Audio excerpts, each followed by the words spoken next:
Entonces, a ver. ¿Ven la presentación ahí? Bien, gracias. Entonces, dijimos, les estaba nombrando acá algunas propiedades de los ácidos y les decía que reaccionan con las sales de ácidos débiles para formar un ácido más débil.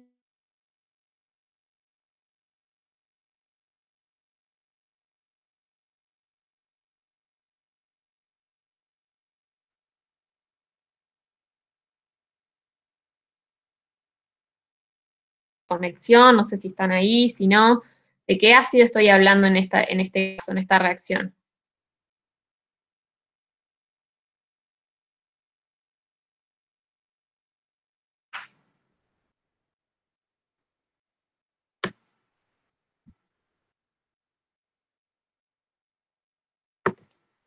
¿Qué ácido estoy hablando en esta reacción?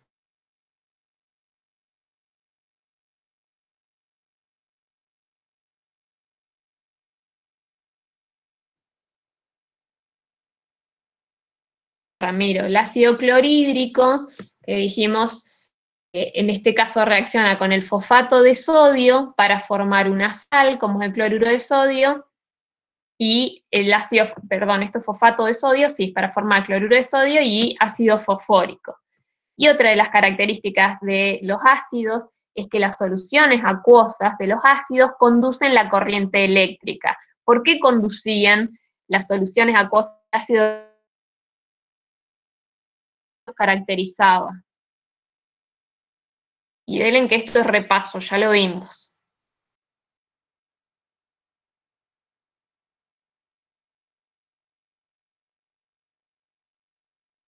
Fuertes, exacto, Franco. Bien, mientras que son, es la composición química, porque bueno, hay algunos que tienen.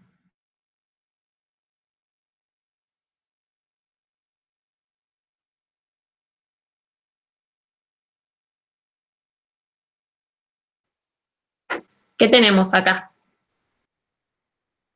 Química del jabón, de ciertos limpiadores, no sé si conocen la milanta, si les digo cómo que actúa, van a saber de qué estamos hablando, la lavandina, las pilas.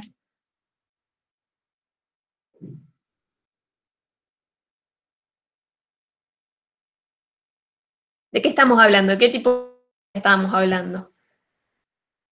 Bases, exactamente. Vamos, un poco más de dinamismo, que no sé si se me cortó la conexión o siguen ahí.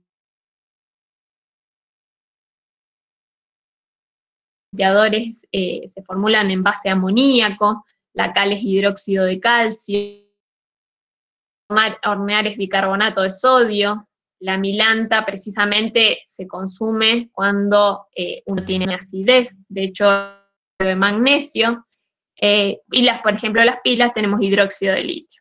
De hecho, las soluciones acuosas de casi todas las bases exhiben ciertas propiedades, las que se deben a los iones hidróxidos hidratados en hidrilo, que define las características, las propiedades de las soluciones de base. De hecho, las bases tienen sabor amargo, también causan el cambio de color de estas sustancias orgánicas llamadas indicadores. Las bases reaccionan con ácidos, formando sales y en la mayoría de los casos agua, y las soluciones acuosas de las bases también conducen la corriente eléctrica. Por lo tanto, también hablamos de electrolitos. ¿Sí? Entonces vamos a ver que hay una escala de pH, la cual tiene valores entre 1 y 14, en los cuales, ¿alguien sabe cuáles son los pHs ácidos? ¿Cuáles básicos? ¿Lo escucharon? ¿Lo leyeron alguna vez?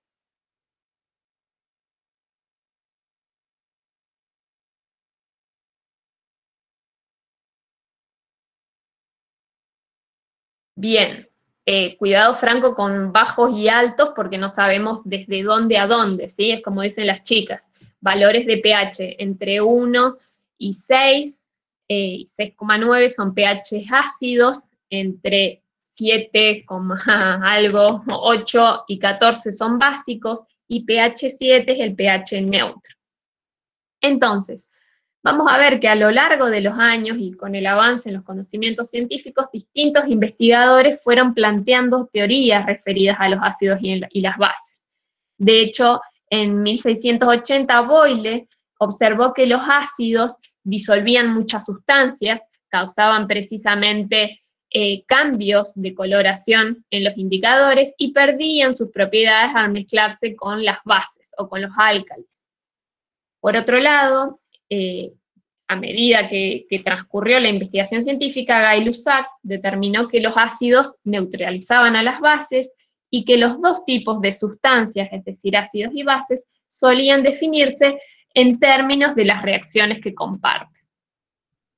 En 1880, Arrhenius postuló su teoría de disociación electrolítica, la cual condujo a la teoría de las reacciones ácido-base, la cual plantea que un ácido es una sustancia que tiene hidrógeno y produce protones en solución acuosa, mientras que una base es una sustancia que contiene grupos oxidrilos u hidróxidos y produce entonces aniones oxidrilo en solución acuosa. De esta forma, podemos representar a una reacción de un ácido, ¿sí?, en la que se liberan protones, y una base en la que se liberan grupos oxidrilos. Entonces, la neutralización se va a definir como la combinación de estos protones con los oxidrilos para formar moléculas de agua. Entonces, aunque la teoría de Arrhenius fue una contribución significativa al conocimiento químico de fines del siglo XIX, él describió a los iones hidrógeno más, ¿sí?, estos protones en agua, como si fueran protones aislados. Sin embargo, sabemos que están hidratados en solución acuosa y que existen como iones hidronio o hidrogeniones. Lo pueden encontrar también en la literatura. De hecho, el ion hidrógeno hidratado o hidronio, yo me voy a referir a él como hidronio, es la especie que le da sus propiedades a las soluciones acuosas de los ácidos, ¿sí? Entonces, es importante tener en cuenta que ya sea que en las reacciones químicas utilicemos el símbolo hidrógeno más o hidrógeno 3 oxígeno con una carga positiva, siempre vamos a estar refiriéndonos al ion hidrógeno hidratado, ¿sí? De hecho, fíjense, acá tenemos dos moléculas de agua. Precisamente esta es la reacción que se da para obtener el ion hidronio.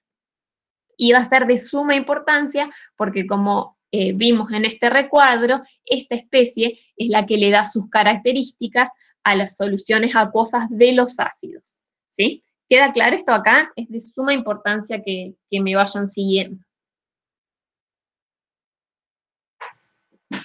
Bien, entonces, en 1900, fíjense, seguimos avanzando, Bronsted y Lowry presentaron una ampliación de la teoría de Arrhenius, cuyo resultado se conoce como la teoría de Bronsted y Lowry, en la que se definía un ácido como un donador de protones y una base como un receptor de protones.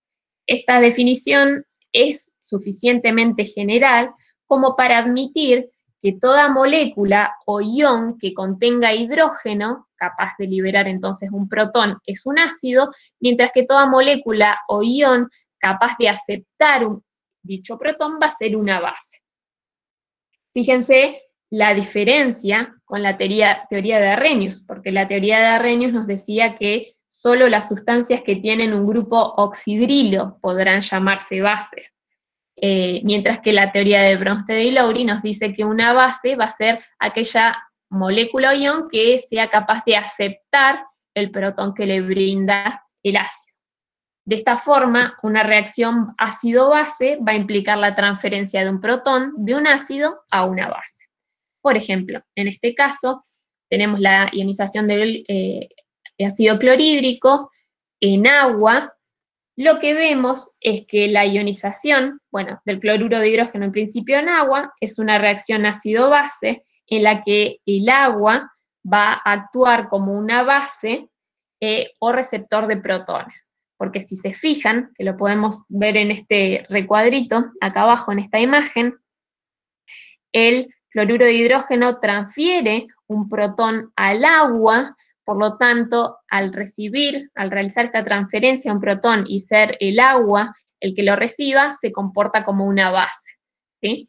Mientras que del otro lado de la reacción tenemos la formación de ion hidronio, que dijimos que es la sustancia que define las características de una solución acuosa de un ácido, y los aniones fluoruro que se liberan, que actúan como base. Lo mismo podemos ver en esta reacción química, en la que vemos la ionización del fluoruro de hidrógeno. En este caso, el fluoruro de hidrógeno en solución acuosa era un ácido débil o un ácido fuerte.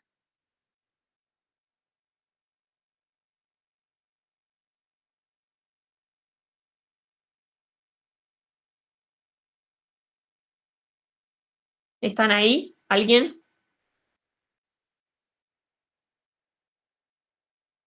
¿Por qué era fuerte? ¿Por qué era débil?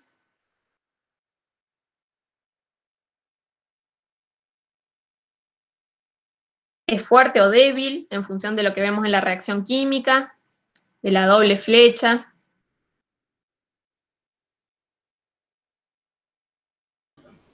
Es débil, profe. ¿Por qué es débil?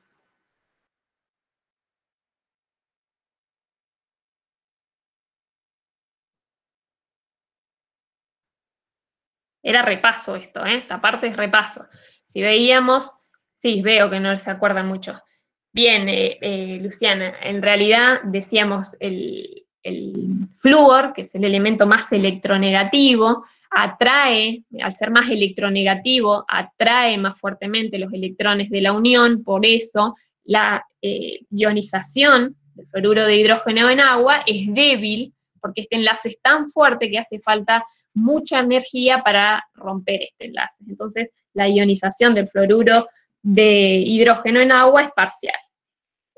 Lo que vemos en este caso, fíjense nuevamente, es que el agua acepta el protón que le transfiere el fluoruro de hidrógeno, por lo tanto, el fluoruro de hidrógeno constituye el ácido y el anión fluoruro, del otro lado, la base, porque la generación de el hidronio constituye el otro ácido. De esta forma, podemos ver que tenemos en este caso una reacción ácido-base, la cual podemos definir o describir en términos de pares ácido-base conjugados, en las cuales en estas especies solamente difieren en un protón. Lo que vemos es que los miembros de cada par se designan con el mismo subíndice, ¿sí? Fíjense acá, ácido 1, base 1, ácido 2, base 2. En la reacción directa, lo que vemos es que el fluoruro de hidrógeno y el agua actúan como el ácido y la base, respectivamente, mientras que si vemos la reacción inversa, es decir, de productos a reactivos, el hidronio actúa como ácido o dador de protones y el fluoruro actúa como base o aceptor de protones. Fíjense en este ejemplo con el amoníaco actúa como base débil en este caso, ¿y qué vemos? ¿Qué sucede en este caso con el agua? El agua actúa como ácido en la ionización del amoníaco acuoso. Lo que estamos viendo en esta reacción es que el agua actúa como ácido, es decir, le dona un protón en la reacción con el amoníaco. Mientras que lo que vimos en el caso anterior es que el agua actuaba como base, como receptor de protones. ¿Qué estamos viendo en este caso? Que el hecho de que el agua actúe como ácido o como base va a depender de la especie con la que reaccione, ¿sí? Como estamos hablando de soluciones acuosas diluidas, el agua siempre va a estar presente en el medio y se va a comportar como un ácido o como una base en función de la otra especie que esté presente. ¿Sí? ¿Se entiende esto? Bien, de hecho, como una sugerencia para resolver esta clase de ejercicios, fíjense que la importancia es poder definir el par ácido-base conjugado, ¿sí? Entonces, en función de cómo se ionice cada compuesto, van a ver la liberación de hidronios u oxidrilos y de esa forma también poder evaluar cuál es el ácido y cuál es la base del lado de los reactivos. Bien, entonces, sigamos. Particularmente, y acá necesito que pongan muchísima atención porque es donde va a terminar de cerrar toda la idea de lo que estamos viendo, en el caso del agua se ha visto experimentalmente que se ioniza muy poco como para dar igual número de iones hidrógeno hidratado e hidróxidos hidratados. De hecho, según la teoría de Bronsted y Lowry, la autoionización del agua es una reacción ácido-base. Vemos que, fíjense, si tuviésemos agua en agua, ¿sí? Precisamente una molécula de agua, la primera en este caso, va a ser cualquiera obviamente, pero hay una que va a actuar como ácido, es decir, va a ceder un protón a otra molécula de agua que actúa como base. Entonces, la molécula de agua que cede el protón se convierte en ion oxidrilo, es decir, la base conjugada del agua. Mientras que la molécula de agua que acepta el protón se convierte en ion hidronio. Eso es lo que vemos en la reacción directa. Ahora, si vemos la reacción inversa, es decir, de productos a reactivos, vemos que el hidronio, que es un ácido, le cede un protón al oxidrilo, que es la base, para formar las dos moléculas de agua. En este caso vemos que el agua se comporta como ácido y como base en la autoionización del agua. Es por esto que decimos que el agua es anfiprótica, ¿sí? Puede ceder y aceptar protones, es decir, que, como estábamos diciendo anteriormente, se va a comportar como ácido o como base dependiendo del medio que la rodee, dependiendo de la otra sustancia con la que se encuentre, ¿sí? Bien, entonces, acá hay otro concepto que es un poco más amplio, que es el de anfoterismo, que describe la capacidad de una sustancia para reaccionar como ácido o como base. Entonces, este comportamiento anfiprótico, que dijimos en el caso del agua, describe los casos en que las sustancias exhiben anfoterismo, ya sea cediendo o aceptando un protón. Por ejemplo, hay hidróxidos metálicos que son anfóteros, es decir, que reaccionan con ácidos para formar sales y agua, pero también se disuelven y reaccionan con más bases para neutralizarlas. Fíjense en este ejemplo. ¿Qué estamos viendo? ¿Cómo se llama este compuesto? ¿Quién me describe, quién me lee esta reacción química?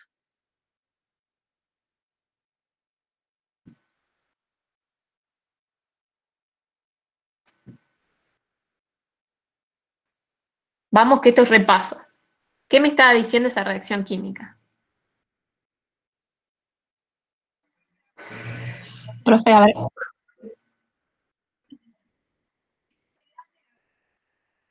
Voy a intentar contestar, no sé si se va a cortar mucho. Dale, El dale. hidróxido de aluminio reacciona con 3 moles de... Otra vez. El hidróxido de aluminio reacciona con 3 moles de ácido nítrico, produciendo nitrato de aluminio y 3 moléculas de agua. 3 moles de agua. Exactamente, muy bien, lo mismo que está algo de lo que está diciendo Franco ahí. En este caso, si necesitáramos ver ácidos y bases, ¿qué podemos ver a simple vista del lado de los reactivos? Que la base es el hidróxido de aluminio. En parte sí, lo que pasa es que yo les puedo llegar a mostrar otra reacción química que les voy a mostrar a continuación y no es tan fácil verlo. Pero lo que es más simple ver es quién es el ácido, ¿sí? A todos les queda claro que el ácido nítrico es quien aporta los protones para darle al medio la característica ácida, ¿sí? Este es el ácido nítrico. Entonces, lo que vemos en este caso, como decían recién, es que el hidróxido de aluminio en esta reacción química se comporta como una base, ¿sí? Formando una sal y agua, ¿Qué sucede en este caso? Fíjense, acá es más tramposo el ejemplo, si se quiere. Tenemos el hidróxido de aluminio que reacciona con el hidróxido de sodio para formar este hidróxido de sodio de aluminio. ¿Quién se comporta como qué? De entrada, díganme lo que es más obvio.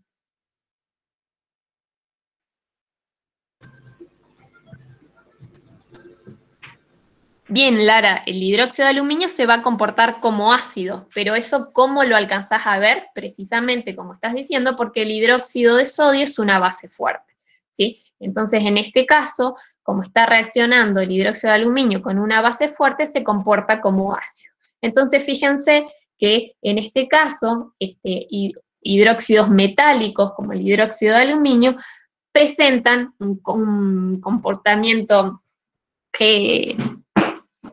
anfótero, en el que se puede comportar como ácido o como una base en función de la sustancia con la cual esté reaccionando. Bien, entonces, algo importante para ver, para tener en cuenta entonces cuál es la facilidad de la ionización de los ácidos binarios, es que esta facilidad con la que se ionizan va a depender de la facilidad con la que se rompe el enlace hidrógeno no metal y la estabilidad de los iones resultantes en solución. Por ejemplo, si consideramos la fuerza relativa de los ácidos de los no metales del grupo 7, vemos que, por ejemplo, el fluoruro de hidrógeno, como dijimos recién, se ioniza parcialmente en solución acuosa diluida, mientras que en el caso del cloruro, el bromuro y el ioduro de hidrógeno se ionizan por completo debido a que precisamente el enlace hidrógeno no metal, ¿sí? Acá tenemos el cloruro de hidrógeno, el bromuro y el ioduro, esto representa la X, se ionizan completamente debido a que es más fácil romper este enlace, el enlace es mucho más débil.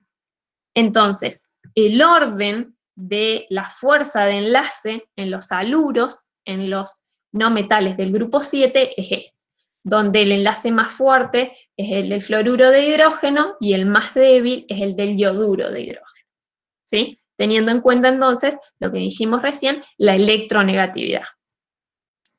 Ahora, lo que podemos decir es que el ion hidronio es el ácido más fuerte que puede existir en solución acuosa. Todos los ácidos reaccionan por completo en agua para dar hidronios y sus bases conjugadas, ¿sí? Entonces, si ponemos cualquiera de estos ácidos, lo que veíamos recién, en solución acuosa, van a liberar un hidronio y sus bases conjugadas. Mientras que el ion oxidrilo es la base más fuerte que puede existir en solución acuosa y lo que vemos es que todas las bases reaccionan por completo en agua para dar grupos oxidrilos y sus ácidos conjugados, ¿sí? Es lo mismo que estamos viendo acá. Entonces, eso con respecto a la fuerza de ácidos binarios. En el caso de ácidos ternarios, es decir, estos que están compuestos por 3 elementos distintos, casi todos son compuestos hidroxílicos de no metales que se van a ionizar para dar protones. Por ejemplo, en el caso del ácido nítrico, el oxígeno, al ser más electronegativo, atrae los electrones del enlace oxígeno-hidrógeno con fuerza suficiente para que el átomo de hidrógeno se ionice y se libere el grupo nitrato, ¿sí? Que es este que vemos acá. Precisamente este es el enlace que se rompe. De esta manera, si comparamos la fuerza ácida de distintos ácidos ternarios, vemos que la fuerza va a aumentar con el aumento en el estado de oxidación del elemento central, o lo que es lo mismo con el incremento del número de átomos de oxígeno. Entonces, teniendo en cuenta esto, fíjense, ¿cómo se llaman estos ácidos de cloro, estos oxoácidos de cloro? Repaso de nomenclatura.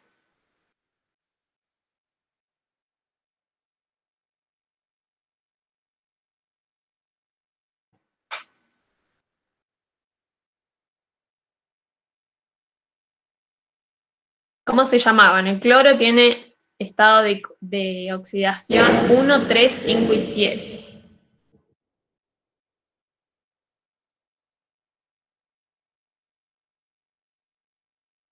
¿Cómo se llaman esos ácidos?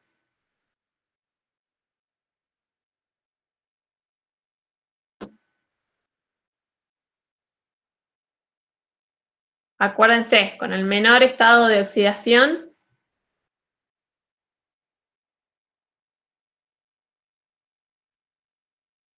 es ácido hipocloroso. Bien, hipocloroso, cloroso, clórico y perclórico, ¿sí?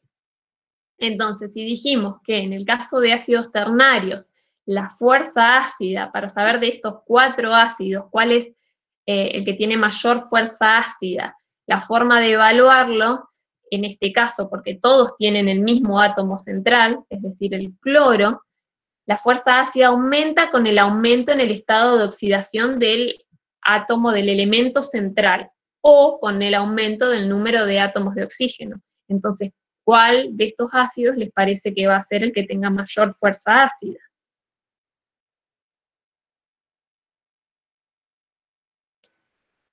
El perclórico. ¿Por qué, Franco? Ya sé que lo dije del recuadro, pero bueno, ahonda un poquito más. ¿Qué tiene el cloro? ¿Cuál es el estado de oxidación en el perclórico? Bien, es el que tiene mayor estado de oxidación, ¿sí? En el hipo tiene 1, en el cloroso tiene 3, en el clórico más 5 y en el perclórico 7, ¿sí? Además de eso, fíjense que tiene mayor número de átomos de oxígeno, ¿sí? Por lo tanto, la fuerza ácida precisamente es ese. El ácido más fuerte es el ácido perclórico. ¿Qué pasa ahora en el caso de estos 2 ácidos, que me gustaría también que me digan cómo se llama?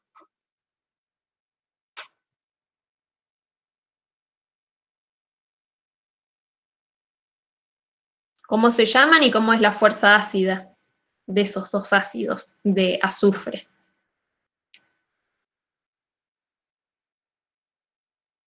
Bien, sulfuroso y sulfúrico. ¿Cuál tiene mayor fuerza ácida ahí, de esa comparación? Bien, el más fuerte es el ácido sulfúrico, porque tiene mayor estado de oxidación. ¿Y en los ácidos de nitrógeno? Los ácidos terciarios de nitrógeno.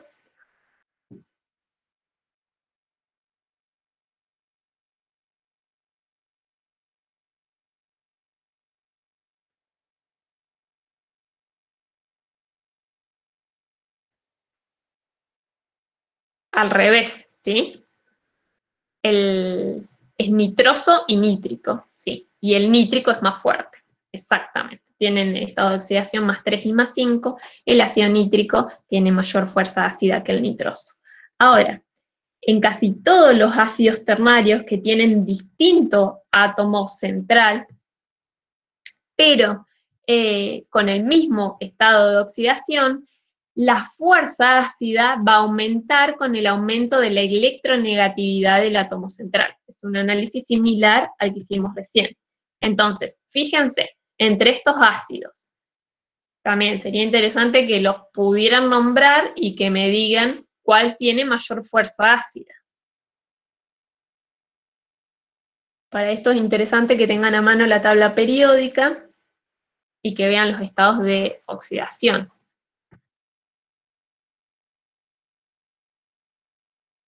En realidad no hace falta, porque fíjense, en el primero tenemos 4 átomos de oxígeno, por menos 2 son menos 8, más 2 son menos 6, o sea que el selenio tiene que tener estado de oxidación 6. De hecho, los estados de oxidación del selenio son 2, 4 y 6. Entonces, en este caso de ácidos ternarios que tienen átomos centrales distintos, ¿sí? Pero con el mismo estado de oxidación, fíjense que recién en el ácido sulfúrico habíamos visto también que tiene estado de oxidación más 6, la fuerza ácida aumenta con el incremento en la electronegatividad del átomo central. En este caso, si ponemos las electronegatividades, vemos que el selenio es menos electronegativo que el azufre, lo mismo en el caso del fósforo y el nitrógeno, o del bromo y del cloro. Por lo tanto, en este caso que estamos comparando ácidos ternarios que tienen un átomo central distinto, pero tienen el mismo estado de oxidación, la fuerza ácida aumenta de acuerdo al aumento en la electronegatividad del átomo central, ¿sí?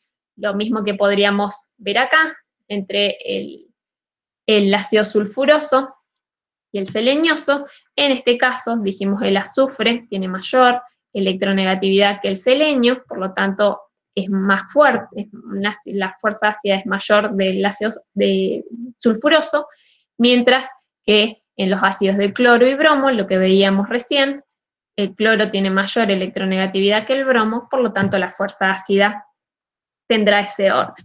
Entonces, en este caso, el ácido fosforoso, por ejemplo, es más fuerte que el nitroso, por lo tanto es necesario tener cuidado cuando comparamos ácidos que tienen estructuras semejantes, ¿sí? Y una regla, una forma de hacerlo, es lo que acabamos de ver recién. ¿Se entiende hasta acá entonces cómo comparamos la fuerza ácida, bueno, particularmente en este caso de ácidos ternarios,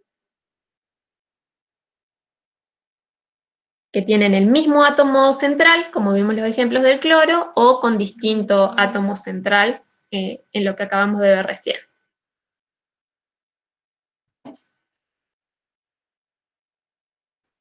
Bien.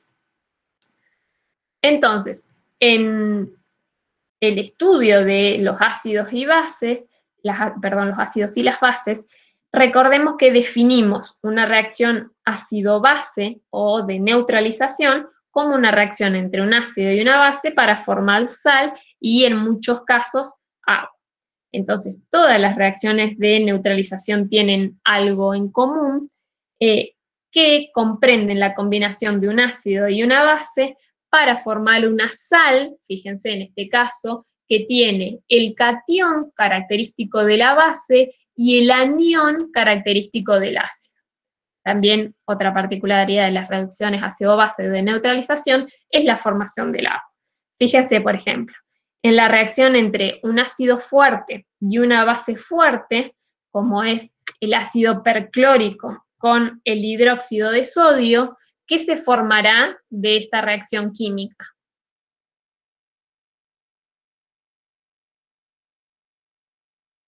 Entre el ácido perclórico, que es un ácido fuerte, y el hidróxido de sodio, que es una base fuerte.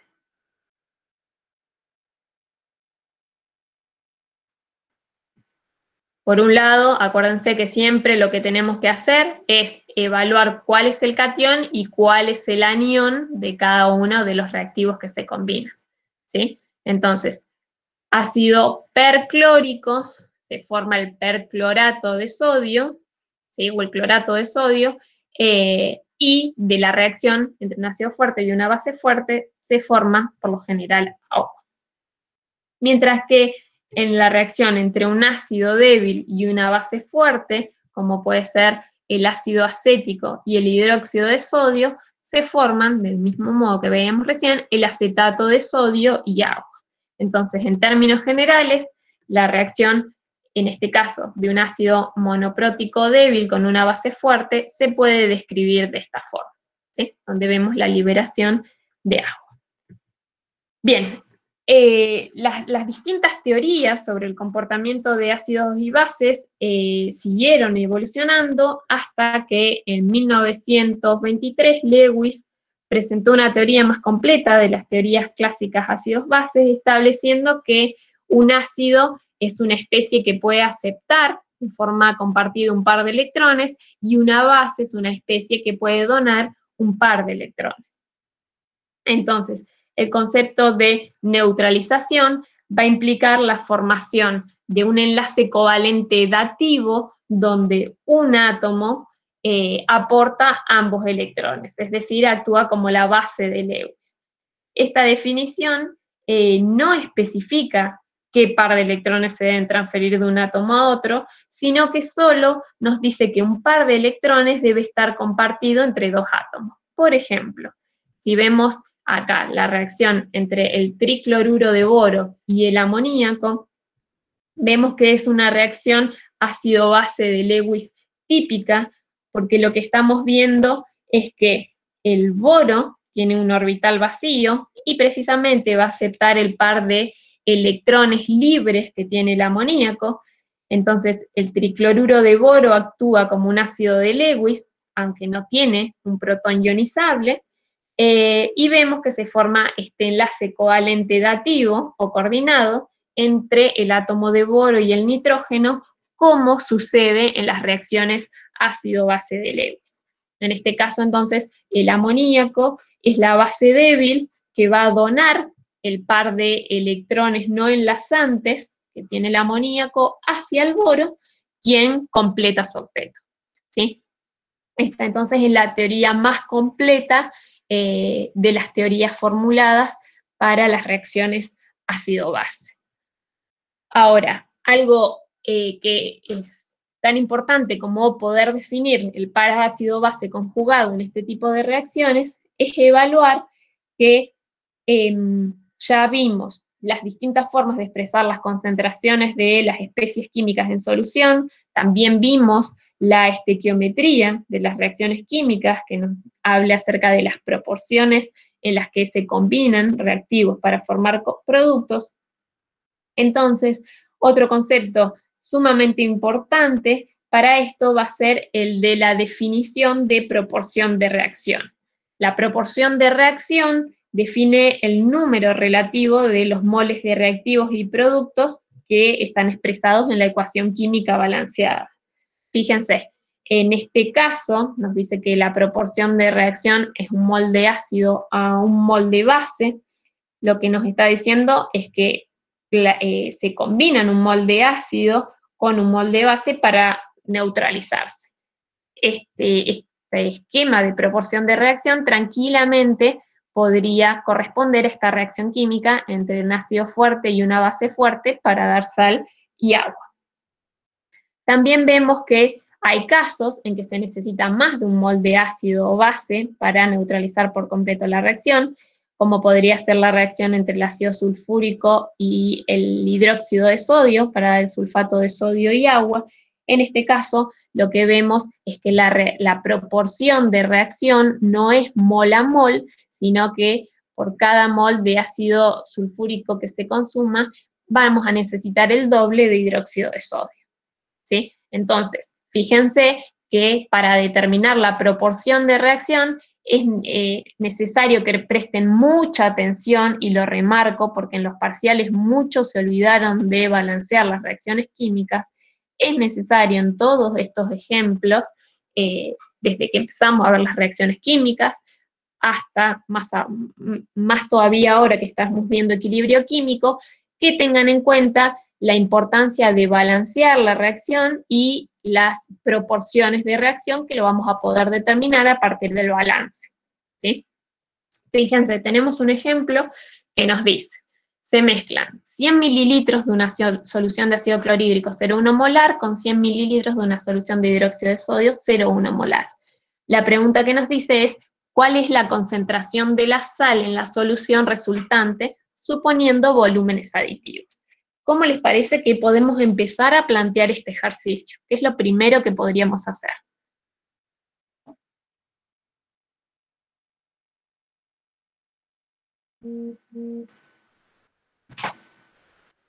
Bien, ¿y cómo plantearíamos la reacción química? Es la reacción más simple que acabamos de ver exactamente, es la reacción del ácido clorhídrico y el hidróxido de sodio, una reacción ácido-base de neutralización para dar sal y agua. ¿Está balanceada esta reacción o necesitamos agregar algo?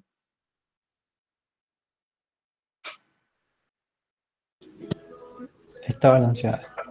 Está balanceada, exactamente. Entonces lo que vemos en este caso es la proporción de reacción. Es justo el ejemplo que vimos recién, por lo tanto la proporción de reacción es mol a mol, ¿sí? Teniendo en cuenta que tenemos volúmenes y concentraciones, lo que podemos ver es que en el inicio de la reacción química, si multiplicamos el volumen por la concentración, que es molar, nos va a dar el número de moles en el inicio de la reacción, ¿sí? En el inicio, en el punto cero de la reacción, vemos que tenemos 0,01 moles de ácido clorhídrico, la misma proporción de hidróxido de sodio, pero todavía no se han combinado para formar productos. Dijimos que los ejercicios de equilibrio los vamos a plantear siempre de esta forma, con el inicio de reacción, el cambio de reacción y las concentraciones en el equilibrio. Lo que vemos es como precisamente la proporción de reacción es 1 a 1, se van a consumir la misma proporción de ácido clorhídrico y de hidróxido de sodio, que son los reactivos, mientras que se va a formar la misma proporción de productos. ¿Sí? Esto es lo que vamos a obtener después de la reacción química. En este caso, sabemos que tenemos un ácido y una base, es decir, se neutralizan entre sí, y ¿qué sucede? La solución resultante, sabemos el número de moles que tiene, y conocemos el volumen, por lo tanto, podemos calcular su concentración. Fíjense que tenemos en la solución final, cuando reaccionaron todo el ácido clorhídrico con el hidróxido de sodio, obtenemos 0,01 moles de cloruro de sodio. ¿En qué volumen? En 0,2 litros. Exactamente, en los 200 mililitros, ¿sí? Porque reaccionaron los 100 del ácido con los 100 de la base. Entonces, la concentración de la solución final es 0,05 molar. Muy bien, ahí lo que están diciendo en el chat también. Entonces, este tipo de cálculos en el laboratorio se realiza midiendo el volumen de una solución que se necesita para que reaccione con un volumen dado de otra solución. En este caso, solo conocemos la concentración de una solución patrón, y lo que calculamos es la concentración de la otra solución. Este proceso, entonces, que podemos llevar a cabo en el laboratorio, recibe el nombre de titulación.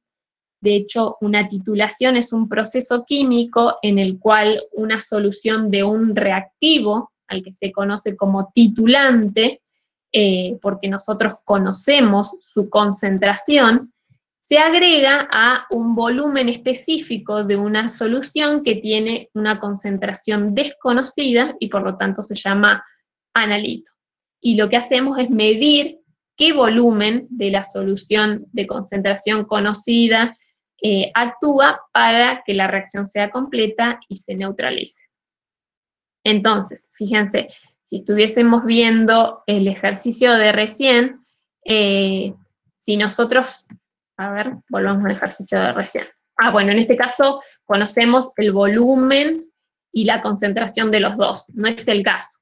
Pero si, por ejemplo, yo quiero saber qué concentración tiene esta solución, lo que tengo que hacer es hacerla reaccionar con un determinado volumen de una solución cuya concentración es conocida, ¿sí? Entonces lo que yo voy a hacer es evaluar cuánto de esta solución gasto para que neutralice esta solución.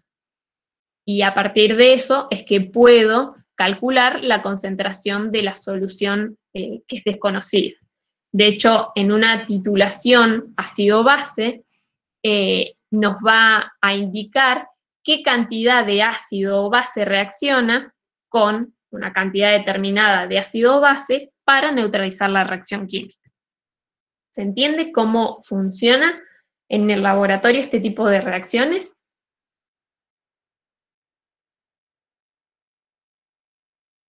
Bien, yo sé, Luciana, me parece que vos tenés un poquito más de experiencia en laboratorio, pero ¿los demás entienden cómo es una titulación?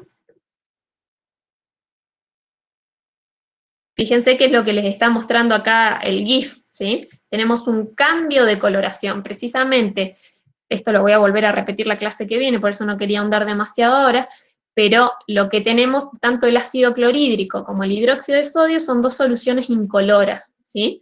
Entonces, lo que yo voy a hacer es, por ejemplo, tener acá ácido clorhídrico, que es incoloro, agrego un indicador, que es este colorante, una sustancia orgánica, que cambia de color en función del pH, y lo que hago es agregarle, por ejemplo, hidróxido de sodio, hasta que el color cambie. Básicamente, lo que me está diciendo es que la reacción química se neutralizó. Y ahora vamos a ver qué pasa entonces acá también con el grafiquito de pH. Bien, entonces, fíjense en este ejemplo. Nos dice, en una titulación de 36,7 mililitros de una solución de ácido clorhídrico, se gastaron 43,2 mililitros de hidróxido de sodio, 0,236 molar, para neutralizarlo completamente. ¿Cuál es la concentración de ácido clorhídrico? Nuevamente, ¿cuál es el punto inicial con el que empezamos a plantear este problema? ¿Qué es lo primero que debemos hacer en función de los datos que tenemos?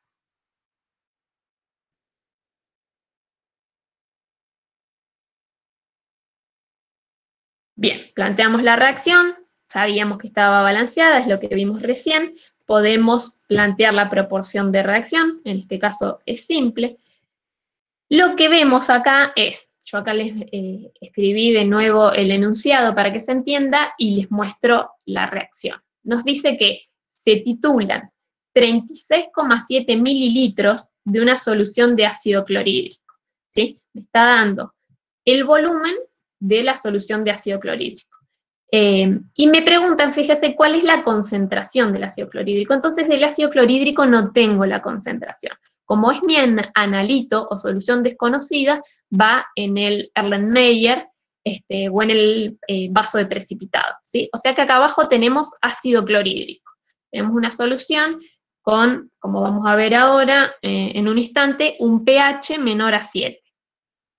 Y me dice que se gastaron 43,2 mililitros de hidróxido de sodio, 0,236 molar. Entonces, en la bureta, que es este material de laboratorio, que tiene un robinete, que es como esta llavecita, que a medida que yo la pongo paralelo a la bureta, se abre y deja salir líquido. Entonces, en la bureta yo tengo hidróxido de sodio, y me dice que se conoce la concentración del hidróxido de sodio, es 0,23 molar. Entonces, el hidróxido de sodio es mi agente titulante, ¿sí?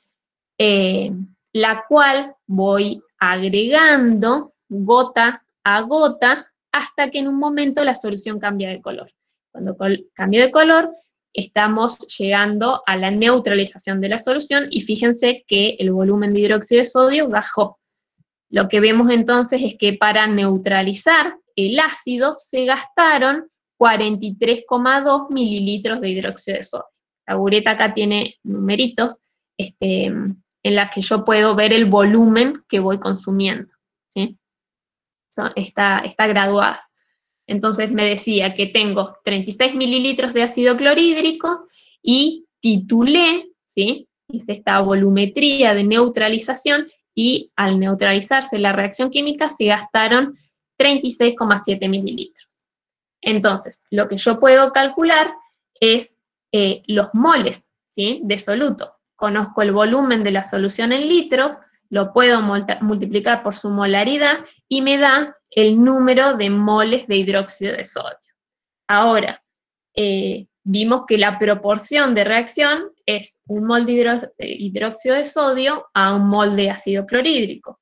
Por lo tanto, puedo calcular el número de moles que hay en el ácido clorhídrico, ¿sí? De hecho, esto es por esto importante conocer el balance de la reacción química y la proporción de reacción. Ahora, si conocemos el volumen de la solución de ácido clorhídrico, dijimos 36,7 mililitros, podemos calcular su molaridad, ¿sí? Si teníamos 36,7 mililitros y el número de moles de la solución, podemos saber que en esta reacción, en esta titulación, a partir de la cual gastamos 43,2 mililitros de hidróxido de sodio, nos permite saber que la concentración de mi analito o de mi solución problema es 0,28 molar. ¿Sí? ¿Se entiende cómo se determina experimentalmente esto en el laboratorio? Fíjense que a partir de conocer el volumen que se consume de una solución patrón o de la cual conocemos su concentración, es posible conocer la concentración de una solución problema. ¿Quedó claro esto? Más adelante vamos a intentar hacer algún laboratorio virtual de esto, pero bueno, la idea es que vayan viendo algunas ya aproximaciones de cómo se realizaría esto en el laboratorio. Bien, hasta acá lo que les quería comentar de ácidos y bases. Para seguir, hagamos un breve repaso de, por ejemplo, cuando hablamos de compuestos solubles en agua, dijimos que podían clasificarse en electrolitos y no electrolitos, donde los electrolitos eran compuestos que se ionizaban o disociaban para dar soluciones acuosas que conducen la corriente eléctrica. Entonces, la diferencia entre electrolitos fuertes y débiles estaba en el hecho de que los fuertes se ionizan por completo, o prácticamente en forma completa en solución acuosa, mientras que los débiles los hacen en forma parcial. ¿Qué sustancias eran electrolitos fuertes? Repasemos.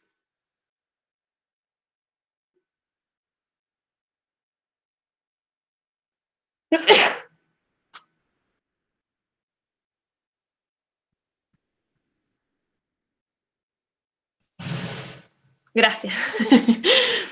Conste que fue en el codo, así, aunque no los tengo enfrente.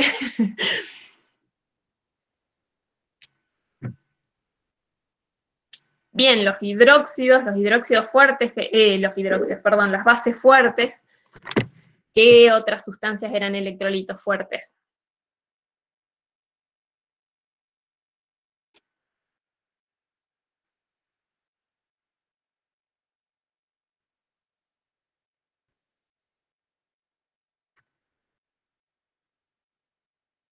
Va bien encaminada Luciana y tiene que ver con todo lo que hablamos recién. Las bases fuertes y qué otras sustancias son electrolitos fuertes. Exacto. Tenemos los ácidos fuertes, las bases fuertes y las sales solubles. Repasen, chicos, ¿sí? Porque esto ya lo vimos todo. Entonces, dijimos que a partir de mediciones experimentales sobre la conductividad eléctrica del agua pura, se demostró que el agua se ioniza muy poco.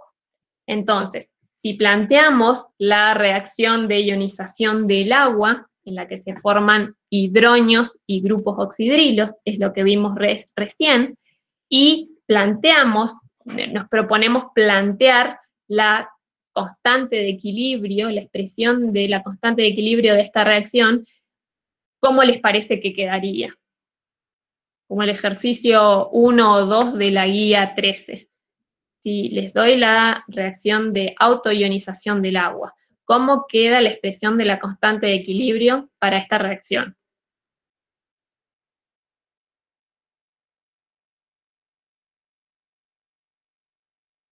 La mayoría ya tenía avanzada la guía o la tenía terminada, entonces esto tiene que ser muy simple. Exactamente. ¿Por qué nos dice Luciana que la expresión de la constante de equilibrio es la concentración de los hidronios por la concentración de los oxidrilos? Como el agua es pura, muy bien Lara ahí también, su actividad es 1, por lo tanto, su concentración no se incluye en la expresión de la constante de equilibrio. Entonces, esta constante de equilibrio se conoce como producto iónico del agua y se representa como KW o constante water, ¿sí? Viene de agua en inglés. Entonces, la K-water o el producto iónico del agua es esta constante de equilibrio que nos dice que la formación del ion hidronio por ionización del agua siempre está acompañada de la formación de un ion oxidrilo, ¿sí? Por lo tanto, la concentración de hidronios en agua pura siempre es igual a la concentración de oxidrilos. Y esto es sumamente importante porque mediante determinaciones experimentales, se demostró precisamente que siempre en la ionización del agua, la concentración de hidronios que se genera es igual a la concentración de oxidrilos y tiene un valor de 1 por 10 a la menos 7 molar.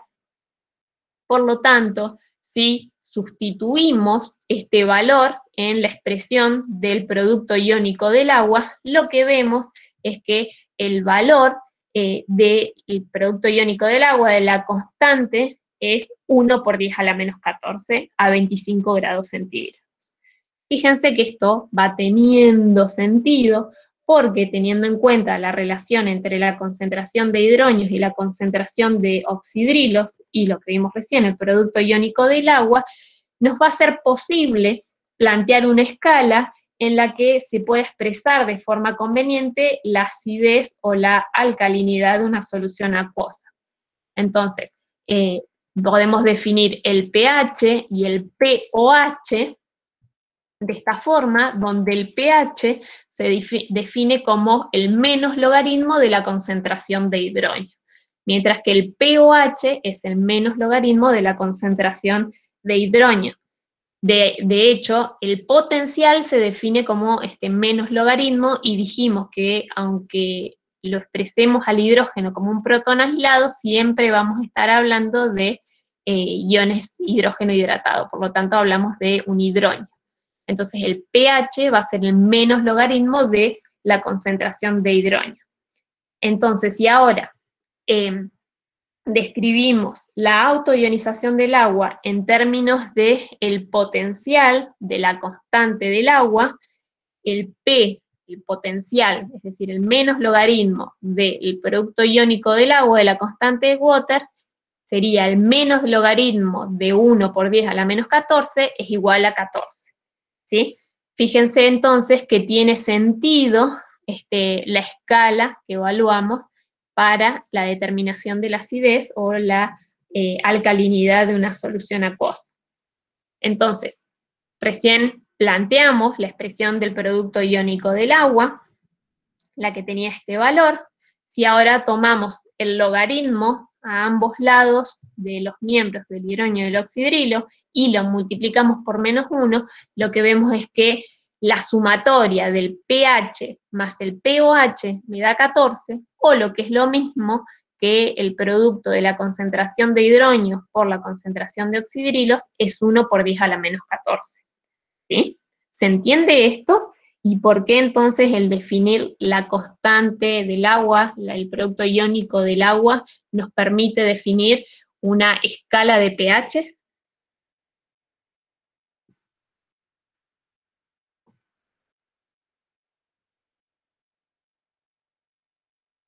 ¿Queda claro? Esto es teoría, pero van a ver cuando tengan los ejercicios, dijimos, el hidrógeno es el ácido más fuerte, el hidróxido, el grupo oxidrilo es la base más fuerte, de hecho cada uno le confiere a la solución las propiedades que lo caracterizan, por lo tanto, esto nos permite definir esta escala de pH donde hablamos de la acidez o la alcalinidad de una solución. Sí, con los ejercicios van a ver que van a terminar de entender todo esto que estamos hablando. Entonces, una solución en la cual la concentración de hidrógenos sea mayor a la concentración de oxidrilos, me va a estar hablando de una solución ácida, es decir, que el valor de pH va a ser menor al del pOH, ¿sí?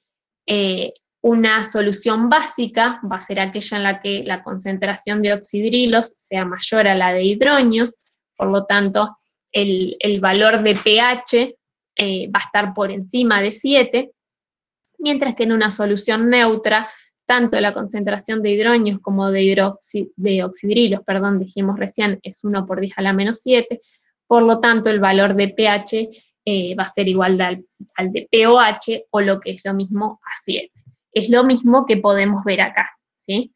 Fíjense, tenemos concentración de hidrógenos, ¿sí? Concentración de oxidrilos, el menos logaritmo de la concentración de hidrógenos me da el pH, el menos logaritmo de la concentración de oxidrilos me da el pOH, y fíjense cómo se complementan, ¿sí? pH 7 siempre es para la misma concentración de hidronios que de oxidrilos, y en función a cómo el pH se vaya modificando, el complementario será el pOH.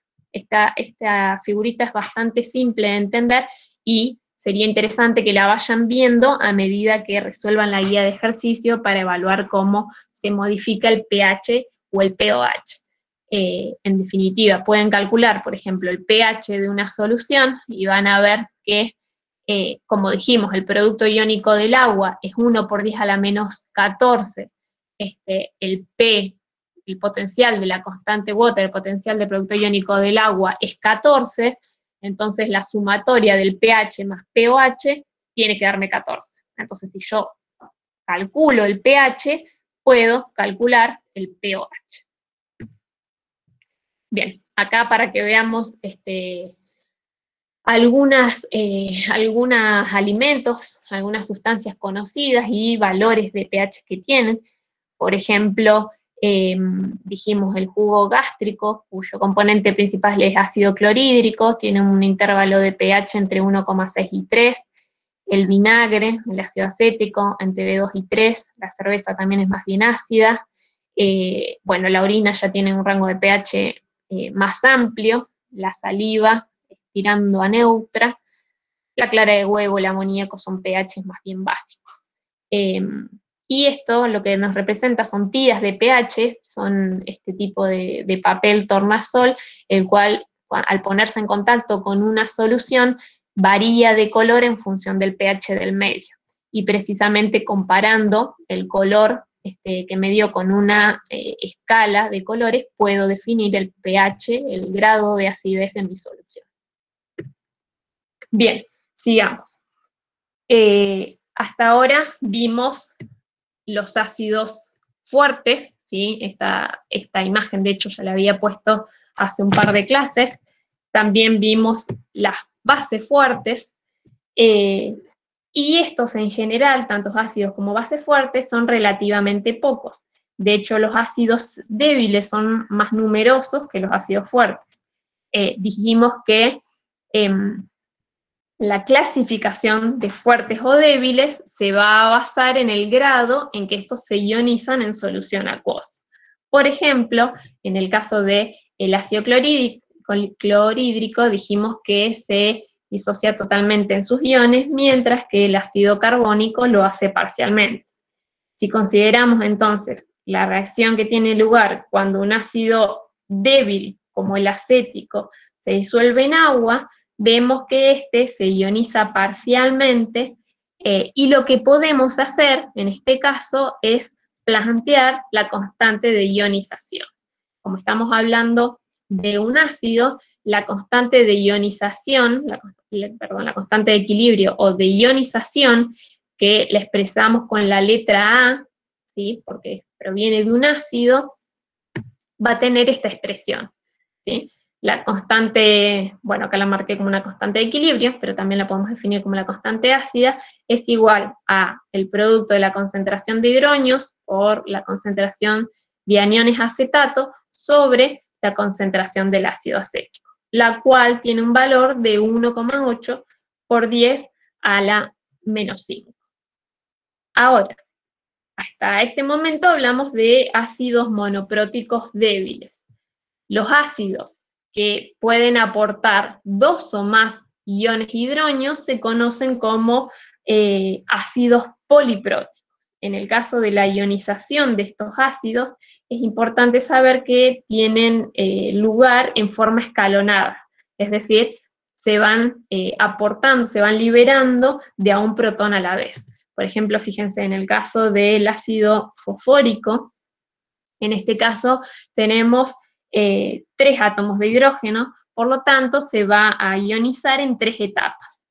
Si planteamos cada etapa de la ionización del ácido fosfórico, vemos que también es posible plantear la expresión de la constante de ionización, la cual tiene un valor, cada una de estas etapas de la ionización del ácido. De la segunda, fíjense, acá libero un protón, ¿sí? el ácido fosfórico liberó un protón, acá liberó el segundo protón, planteamos la constante ácida de esa etapa y liberamos el tercer protón. ¿Qué vemos de cada una de estas expresiones de la constante ácida? Que la primera es mayor que la segunda y la segunda es mayor que la tercera, por lo tanto, la concentración de hidronios que se genera en la primera etapa es mayor que la que se produce en la segunda y la tercera etapa.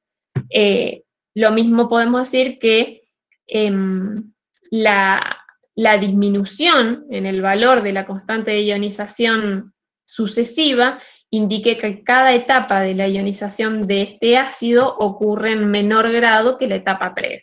Por lo tanto, la concentración de hidronios que se generan en la primera etapa es mayor que la que se genera en la segunda y en la tercera. Bien. Entonces, otro concepto importante es el de solvólisis, que establece que en una reacción de una sustancia con un disolvente se conoce como solvólisis. Las reacciones de este tipo, que nosotros particularmente vamos a considerar, tienen lugar en solución acuosa, por lo tanto, las podemos definir como reacciones de hidrólisis, como la combinación entre la sustancia reactiva, en este caso, con el agua. Algunas de este tipo de reacciones comprenden la reacción de hidronios, la reacción de iones en general, que pueden ser hidronios u oxidrilos. Entonces, un tipo común de esta reacción es la de un anión de un ácido débil con el agua para dar moléculas de un ácido no ionizado y aniones oxidrilos. En este caso, vemos que se producen iones oxidrilos. Esto rompe el balance hidronio-oxidrilo producto de la ionización del agua. Por lo tanto, como tenemos un exceso en la concentración de oxidrilos, este tipo de reacciones produce soluciones básicas. Entonces, de acuerdo a la clasificación de ácidos y bases, vamos a ver que se pueden identificar 4 tipos de sales y de soluciones de estas sales. Entonces, si reaccionan una sal de una base fuerte con un ácido fuerte, tendré soluciones acuosas neutras. Si es una sal de una base fuerte con un ácido débil, tendré soluciones acuosas básicas. Si reacciona la sal de una base débil con un ácido fuerte, tendré soluciones ácidas. Y si reaccionan bases débiles con ácidos débiles, el pH dependerá del valor de la constante. Si la constante básica es igual a la ácida, son soluciones neutras. Si la constante básica es mayor que la ácida, la solución final será básica. Y por el contrario, si la constante ácida es mayor a la básica, las soluciones serán ácidas. ¿Sí? Voy a empezar a definir cada una de ellas. Perdón, ahí en el chat. Mirko, por lo general lo que pretendía decir la imagen es que las frutas y verduras son sustancias más bien que suben el pH, así que alcalinizan el medio. Veamos cada una entonces de las soluciones procedentes de la disolución de estas sales. En el caso de las sales, y acá por favor necesito que me presten atención, sé que ya va bastante de la clase, pero esto es lo último que queda. Si yo tengo una sal proveniente de una base fuerte y un ácido fuerte, fíjense que casi que estamos volviendo a nomenclatura. Estas sales también se pueden describir como compuestos que van a contener el catión de la base fuerte y el anión de un ácido fuerte. ¿Sí? Si yo les digo esto, una sal proveniente de una base fuerte y de un ácido fuerte, esta sal tiene un catión que proviene de la base fuerte y un anión que proviene de un ácido fuerte. ¿Qué sal se les ocurre? más allá de que es un ejemplo muy simple. Muy bien, Luciana, el cloruro de sodio. Estas sales producen soluciones neutras porque ni el catión, que proviene de la base fuerte, ni el anión, que proviene del ácido fuerte, reaccionan de manera apreciable con el agua, ¿sí? Entonces, como decía Luciana, el cloruro de sodio es un sólido iónico que, fíjense, proviene de un ácido fuerte y de una base fuerte. El catión proviene de la base fuerte. ¿De qué base fuerte proviene este catión? El sodio. Necesito que me vayan siguiendo en el análisis. Si hay dudas, para. Hidróxido de sodio. Del hidróxido de sodio, muy bien. ¿Y de qué ácido fuerte proviene este anión?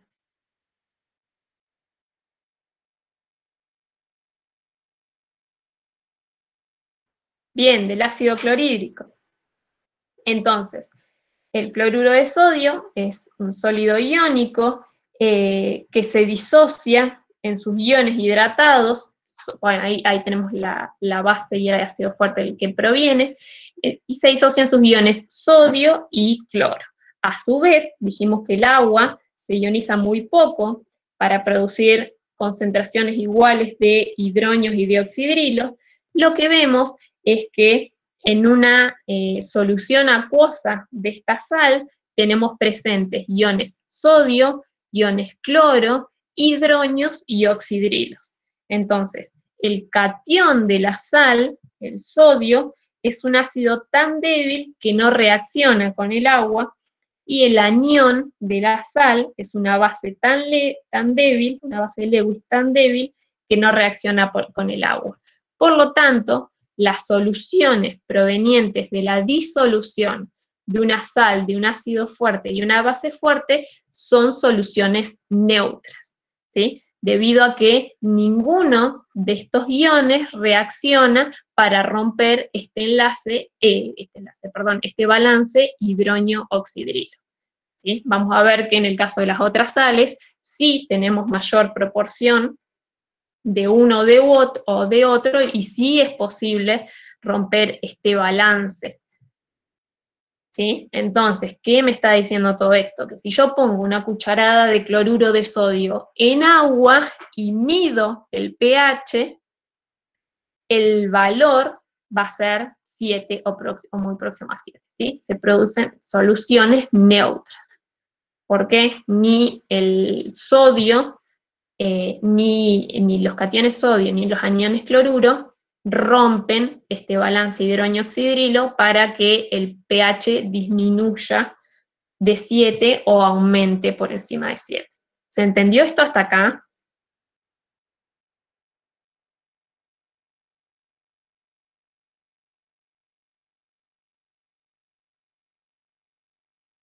Bien, seguimos.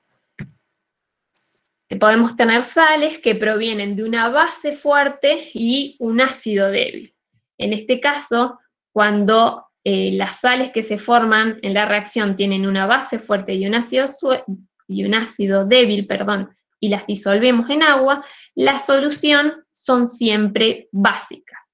¿Por qué? Esto se va a deber a que los aniones del ácido débil reaccionan con el agua para dar iones oxidrilos, ¿sí? Pensemos entonces qué sal se les ocurre proveniente de una base fuerte y un ácido débil. Alguno de todos los ejemplos que estuvimos viendo hoy.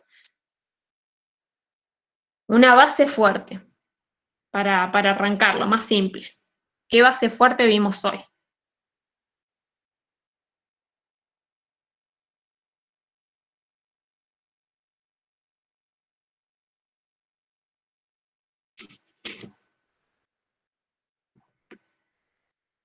Base fuerte, el hidróxido de sodio, exactamente.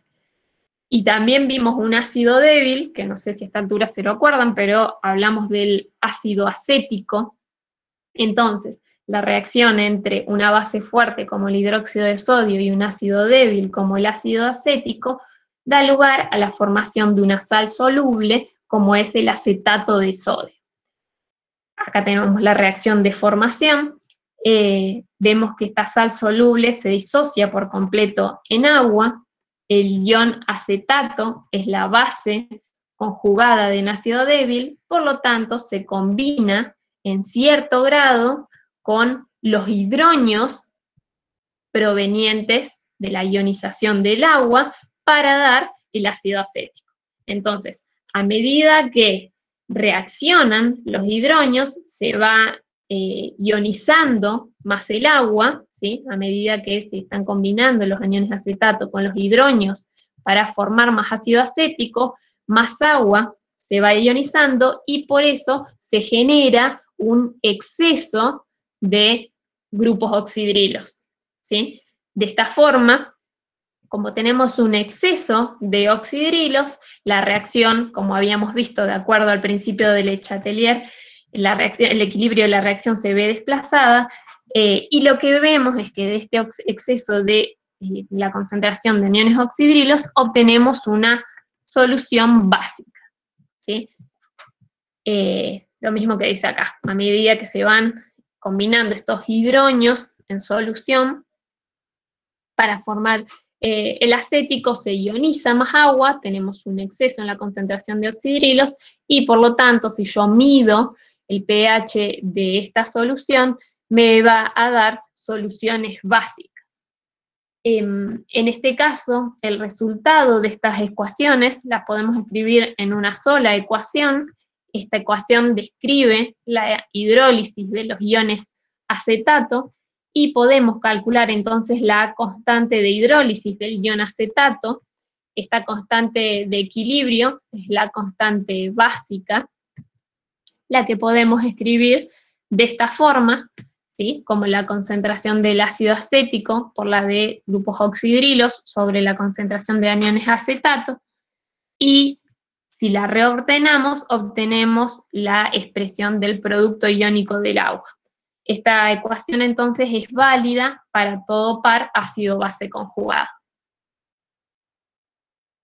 ¿Qué sucede en el caso del tercer tipo de reacción de hidrólisis, que comprende la reacción entre, no la reacción, sino la disolución de una sal procedente de una base débil y un ácido fuerte? Pensemos una base débil y un ácido fuerte. Quizás arranquemos por el ácido fuerte, lo que nos es más simple a partir de todo lo que vimos hoy.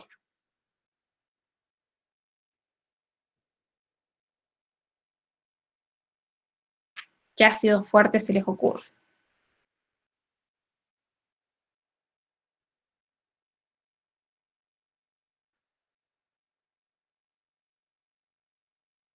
Bien los que nombraron, el ácido clorhídrico es el que veníamos viendo de las reacciones ácido-base o de neutralización.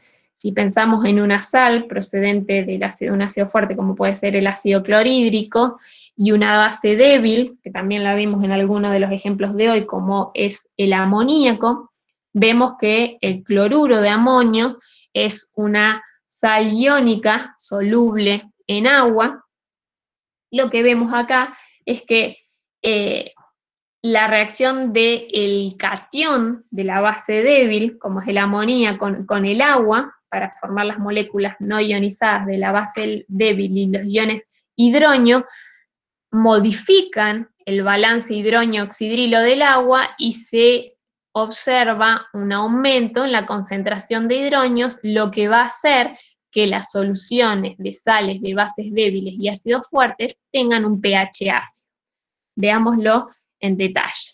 Tenemos entonces la formación del cloruro de amonio a partir de un ácido fuerte y una base débil. Tenemos la ionización en esta y la autoionización del agua. ¿Qué es lo que vemos? En esta reacción se consumen los oxidrilos del sistema, lo que produce que se ionice más agua para formar un exceso de hidronios, y esto da lugar a un pH ácido del medio. El resultado entonces de estas ecuaciones nos dice que a medida que se van combinando los amonios con los oxidrilos para dar lugar a la formación de amonio, más agua se ioniza, tenemos mayor concentración de hidronios, el pH del medio es ácido. Fíjense que es el ejemplo análogo al que habíamos visto recién.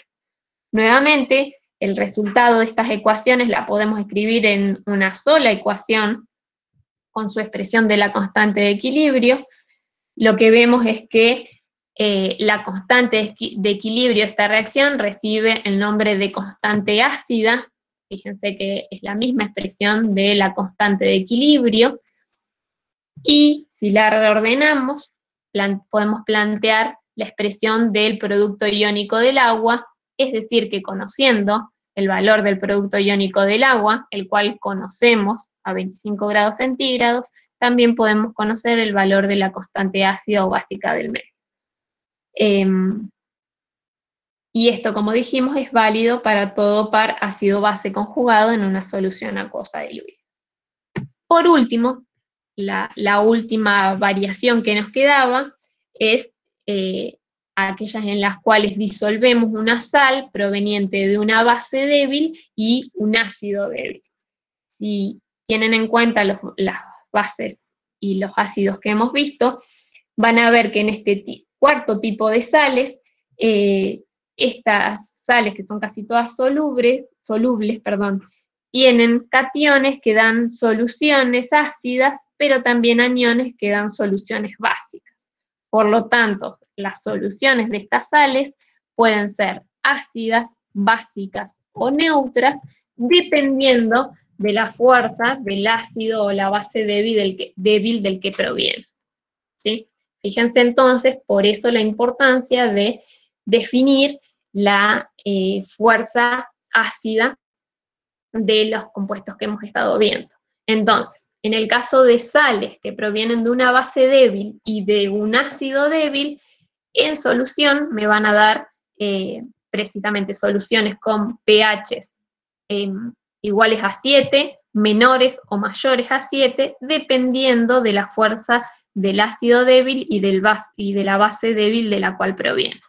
Entonces, estas sales pueden dividirse en sales en los cuales el valor de la constante básica es igual al valor de la constante ácida. Un ejemplo de una sal de este tipo es el acetato de amonio. Fíjense que esta es una sal que proviene de un ácido débil y de una base débil. ¿Se imaginan cuál es el ácido débil y cuál es la base débil de la cual proviene el acetato de sodio? De amonio, perdón. Ahí ya les tiro una pista. Bien, el ácido acético es el ácido débil del cual provienen, y cuál es la base débil de la que proviene el acetato de amonio. Y el amoníaco, exactamente. En este caso, se sabe que la constante de ionización, tanto del amoníaco como del ácido acético, ¿sí? Tiene un valor de 1,8 por 10 a la menos 5. Entonces, los iones amonio reaccionan con el agua para dar hidronios. Podemos plantear la constante ácida y a su vez podemos expresar que los aniones acetatos reaccionan con el agua para formar el ácido acético y liberar oxidrilos. Por lo tanto, acá hay un error, fíjense, este más está sobra, ¿sí? Es amoníaco. Podemos plantear la constante básica para esta reacción y lo que vemos es que los iones acetatos reaccionan con los oxidrilos para plantear entonces, los aniones acetatos reaccionan con el agua, forman ácido acético y liberan oxidrilos. Planteamos la constante básica de esta reacción y lo que vemos es que como estos valores de ambas constantes son iguales, podemos decir que el amonio produce tantos hidronios como el acetato, grupos oxidrilos. Por lo tanto, las soluciones de acetato de amonio son neutras, ¿sí? De todas maneras, van a ver que son muy pocas las sales que tienen cationes y aniones con los mismos valores de las constantes ácidas y la constante básica. Pero este es un tipo de sal, de hecho es el caso más simple, donde el valor de la constante básica es igual al de la constante ácida. ¿Qué pasa en el caso de las sales de bases débiles y ácidos débiles en los cuales la constante básica es mayor a la ácida? En este caso, las soluciones resultantes de la disolución de estas sales siempre son básicas, ¿sí? Tiene sentido, el valor de la constante básica es mayor. Entonces, un ejemplo de esto es precisamente el cianuro de amonio, ¿sí? Fíjense, en este caso, vemos que si planteamos la reacción de ionización del ácido débil del cual proviene esta sal, como es el ácido cianhídrico, y de la base débil de la cual proviene esta sal, que es el amoníaco, lo que estamos viendo es que la constante ácida del ácido cianhídrico es mucho menor que la constante básica del amoníaco. También vemos que, por consiguiente, el anión cianuro tiene una constante mayor que la del ion amonio.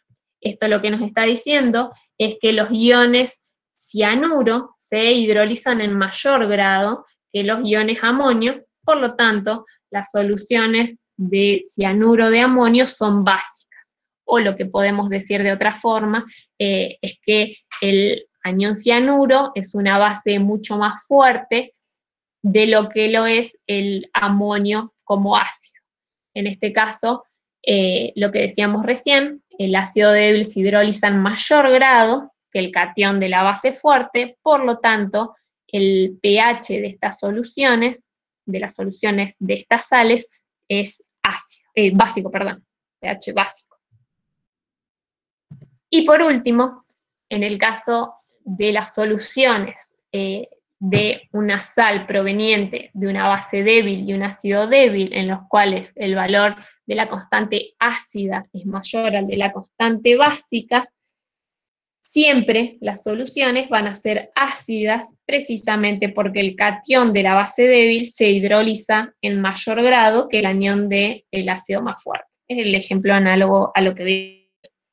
Si pensamos entonces en una sal de una base y un ácido débil, como puede ser el fluoruro de amonio, sabemos que esta es una sal de amoníaco acuoso y ácido fluorhídrico.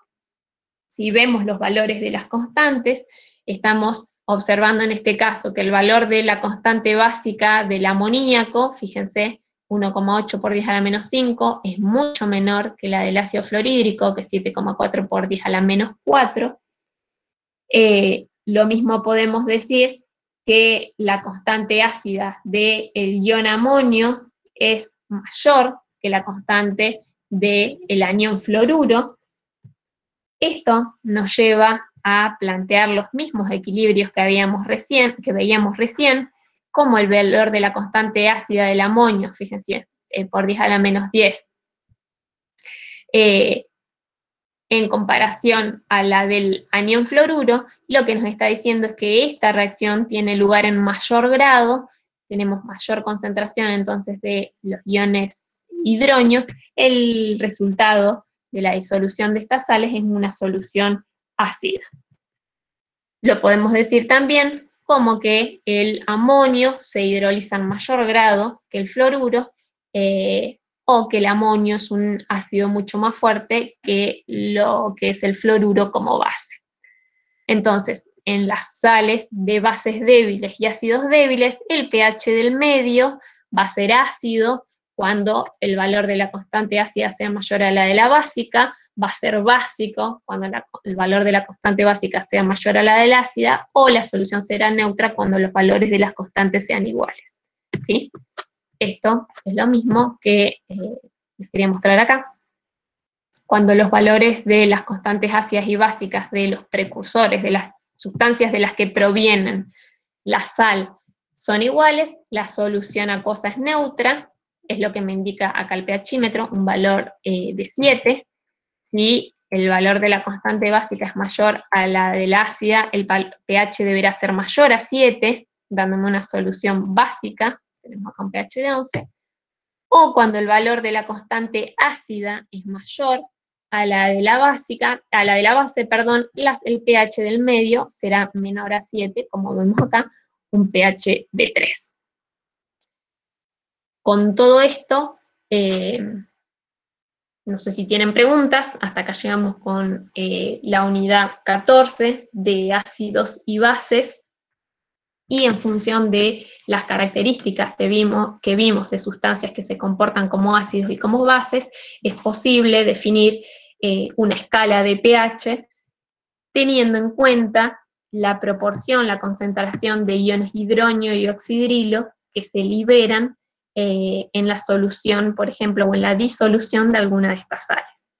No sé si quedan consultas, dudas, yo sé que son varios conceptos, pero también hay mucho de lo que ya venimos viendo. Fue un repaso y en parte agregamos algunos conceptos nuevos. ¿Dudas? ¿Consultas?